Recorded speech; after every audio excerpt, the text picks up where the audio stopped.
ഒല്ലൂര് മാലാഖയുടെ പെരുന്നാൾക്ക് എന്നെ മാനസികമായിട്ട് വിഷമിപ്പിച്ചൊരു കാര്യം ഉണ്ടായിരുന്നു. അത് ഞാൻ നിങ്ങളായിട്ട് ഷെയർ ചെയ്യാം. അതിന് മുന്നേ നമ്മൾ ഭയങ്കര രസമായിട്ട് എല്ലാ കൊല്ലവും ഈ ലൈറ്റുകളും പള്ളിയിൽ പോയിട്ട് നിറച്ചിടാനും എല്ലാത്തിനും നമ്മൾ പോവാറുണ്ട്. അടിമ വയ്ക്കൽ കാര്യങ്ങളൊക്കെ ഉണ്ട് നമുക്ക്. അതെല്ലാ കൊല്ലവും നമ്മൾ ചെയ്യാറുള്ളതാണ്. അപ്പോൾ ഇപ്രാവശ്യം നമ്മൾ പോയി ഊട്ട് കഴിക്കണമെന്ന് നമ്മൾ ഓൾറെഡി പ്ലാൻ ചെയ്തിട്ടാണ് വന്നിട്ടുണ്ടായിരുന്നത് വൈകുന്നേരം. ഇപ്രാവശ്യത്തെ ഊട്ട് ഒരു അസാധ്യ ടേസ്റ്റായിരുന്നു. നമ്മൾ ആ ഒരു തിക്കിൻ്റെയും തിരക്കിൻ്റെയും ഇടയിൽ മാലാഖയുടെ നേർച്ചയൂട്ട് കഴിക്കുക എന്ന് പറഞ്ഞു കഴിഞ്ഞാൽ തന്നെ അതൊരു വലിയ രസവുമാണ്, അനുഗ്രഹവുമാണ്.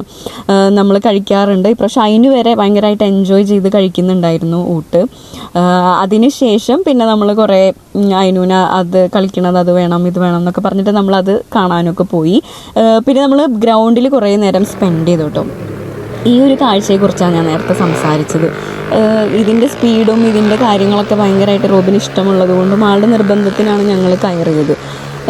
ഇദ്ദേഹം ഒരു നേരത്തെ അരിക്ക് വേണ്ടി ചെയ്തു കൂട്ടുന്ന കുറച്ച് അഭ്യാസങ്ങൾ ആസ്വദിക്കുന്നവരുണ്ടാവും. എന്നെ അത് മാനസികമായിട്ട് വളരെയധികം പേടിപ്പിക്കുകയാണ് ചെയ്തത്.